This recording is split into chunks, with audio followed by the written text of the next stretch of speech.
Can I get a job in Spain? Can I set up a business in Spain? Can I earn a living in Spain? This is undoubtedly the biggest question that most people considering making a move to Spain ask.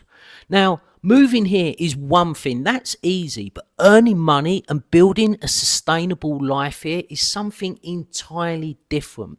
Now, in this video, I'm going to share what I've learned over the 20 odd years I've had living abroad. I'll tell you the truth about jobs, self-employment, and the realities of trying to earn a living in Spain as an expat. Now, the biggest challenge facing most expats who move to Spain isn't surprisingly the language or even the unbearably hot weather at certain times of the year. It's simply money. Now, unless you've retired or you've got a decent amount of savings or you've got a remote job or a business that runs from abroad, making consistent income here can be really difficult. Wages are very low, red tape is everywhere, and if you need to earn a living to survive, you're going to undoubtedly need a plan before you arrive. And let's not get this twisted, Spain is an amazing place to live, but it's not an easy place to earn. Now, I'm going to be brutally honest because that's what you've come here for. Finding a job here as an expat is extremely difficult. Now, unless you speak fluent Spanish, and even if you do speak fluent Spanish, 9 times out of 10, employers will simply choose a local. And it's not the country discriminating, it's simply the country looking after their own first. And I completely get that. I think that is a good thing.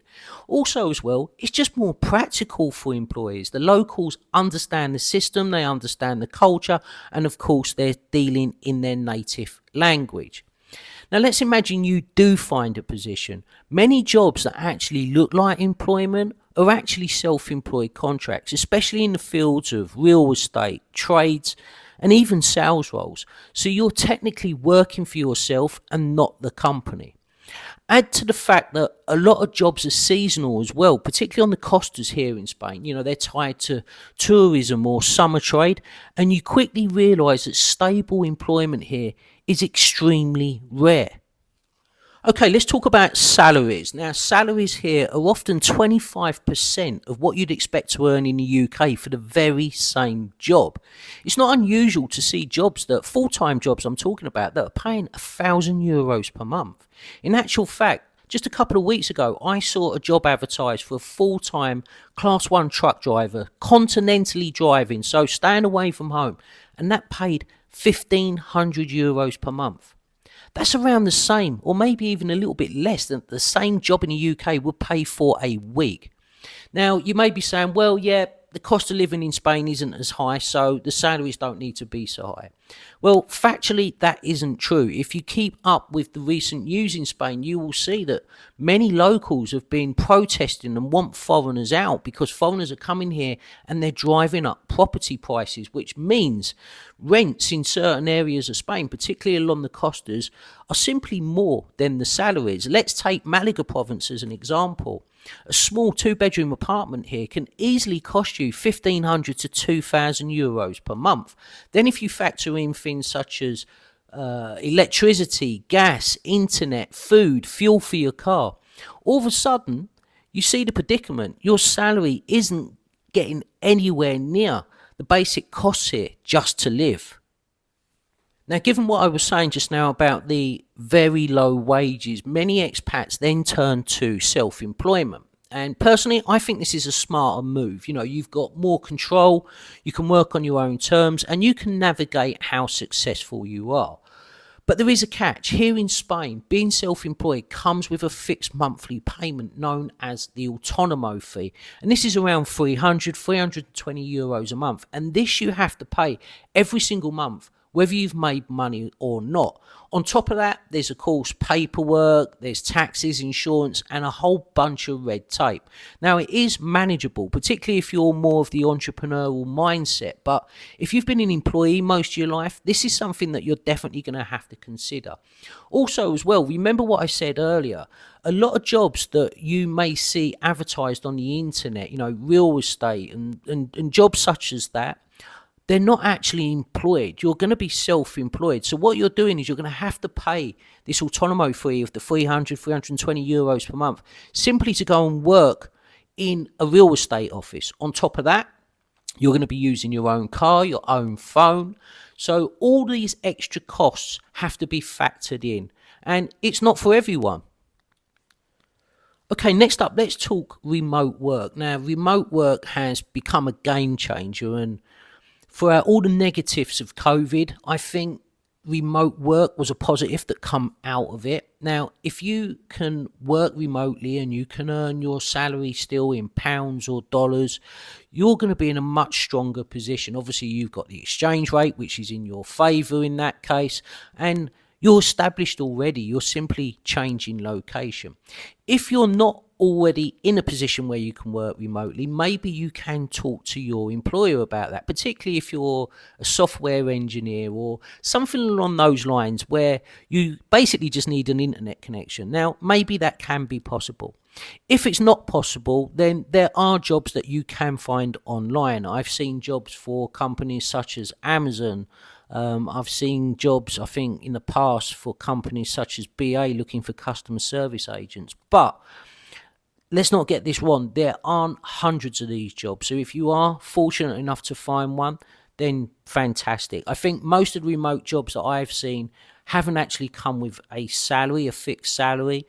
The ones that I see more advertised are basically ones where, again, they'll give you a database of contacts and you're basically going through a phone book, contacting people back in the UK. And if you make a sale, you get a commission. But this is certainly another option that you can consider. So what kind of work do expats typically do here in Spain? Well, the usual suspects are hospitality, tourism, teaching English, those kinds of things. But the people who seem to do best are those that are offering simple, practical, in-demand services. So things such as dog grooming, beauty treatments for women, nails, lashes, that sort of thing, cleaning, dog walking and pool maintenance. These seem to be areas that expats go towards because they're in demand. However, don't think it's as simple as coming here, setting up a pool maintenance business and you'll be swimming in work. You genuinely won't. It takes time to network, and that goes back to what I was saying before. Make sure you come here with a decent amount of money to see you through to establish yourself. The other people that seem to do well as well are tradesmen. If you're a tradesman, you've got a big advantage. So I'm talking builders, carpenters, electricians, plumbers.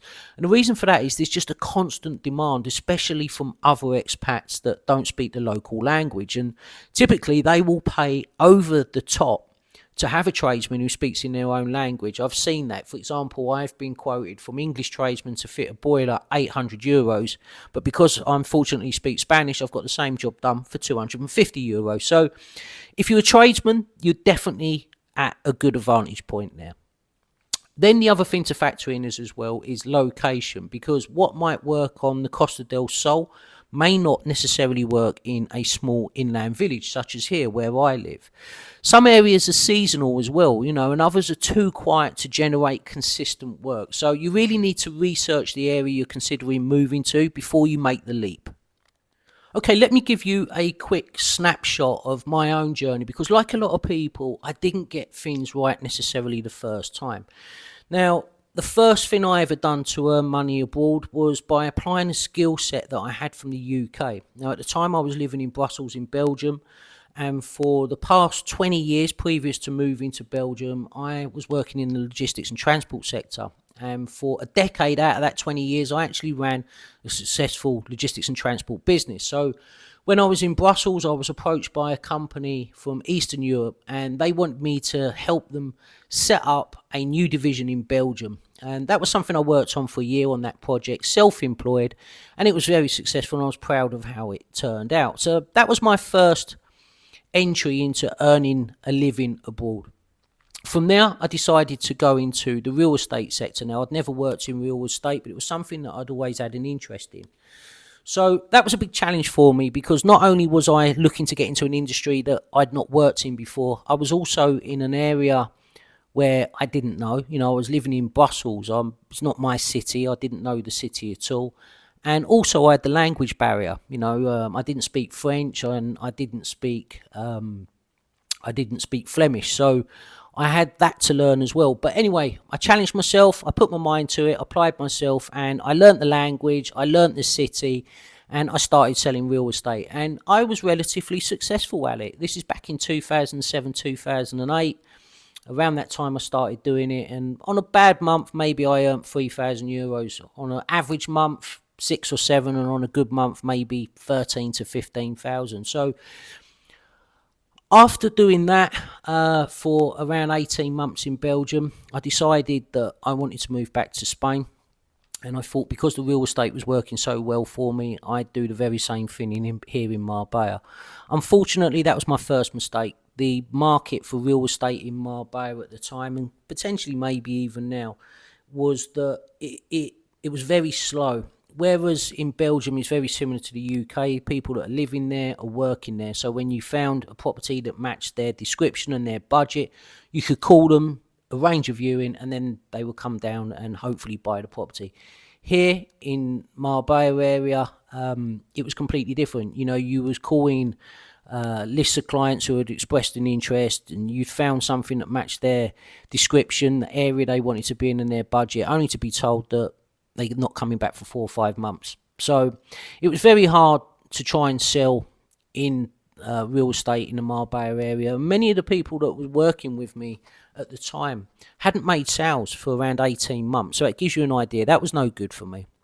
From there, I then decided to diversify again, and I started running a car valeting centre, valeting luxury cars.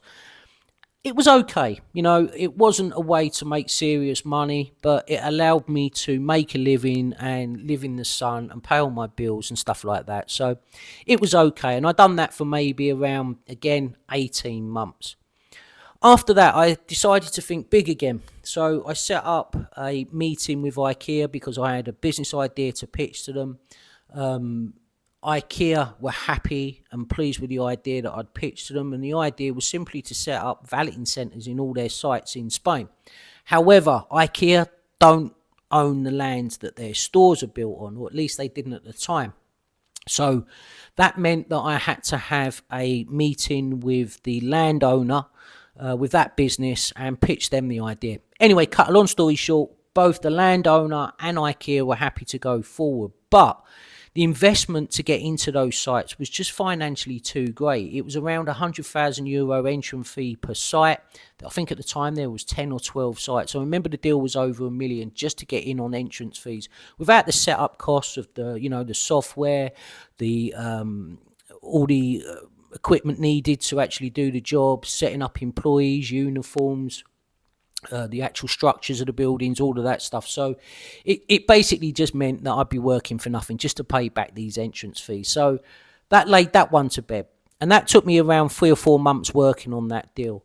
From there, I then decided to diversify again, and I looked at setting up a business selling smoothies in Puerto Banús in the Marbella area.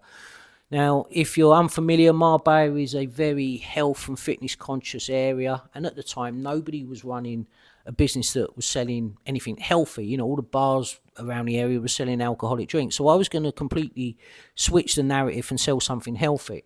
So I found the location, I put together my business plan, all the costs, and I got myself a meeting with one of the local councillors in Puerto Banús and told them I wanted to open up a business there. They asked me my ideas, and I gave them the bare minimum that I thought I could get away with. However, they was insistent they had the full business plan. Without that, they wouldn't entertain looking at giving me a license. So through maybe my naivety and my trust, I gave them the business plan, only to be told a month later that they was going to decline it. Less than 6 weeks later, the very same business idea I had opened up in exactly the same location. I then later found out that the person who had opened up that business was actually a relative of the councillor who had declined my licence. So obviously there was corruption there, and that business is still running now very successfully to this day. So that was my second failure, if you like. Maybe through my own naivety, I gave them the whole plan. After that, I then, feeling a little bit deflated and buying some time, decided what I'll do is I'll do something different again, But I'll go to employment. So I went to work in Gibraltar. Now, Gibraltar is a fantastic option if you're in the vicinity of that area, because it pays very similar to UK wages. You get a proper UK employment contract. You get your private insurance, health insurance. It's basically the same as working in the UK. And you have the added benefit that you get paid in pounds, which you can then convert to euros, and with the exchange rate, you're better off. So that is a very good option for people that are moving to the Costa del Sol to consider working in Gibraltar. Anyway, I worked in Gibraltar in the end, even though it was going to be a stopgap for me. I ended up staying with that business for 10 years. And then this year, I took redundancy, and I'm now working on property renovation. I recently bought this house to renovate and to see if I can maybe make some money out of it, or maybe I end up staying. I don't know. But that's my rundown, to give you an idea of how hard it is to actually make things work here in Spain. So that's my own feet on the ground personal experience after 2 decades living abroad. You can make money here in Spain. People doing it every single day. It's just different and potentially harder than it is back in your own country where you know how everything works. Spain certainly isn't the place for quick wins or easy cash, but if you're willing to adapt, work hard and think creatively, you can absolutely build a solid living here.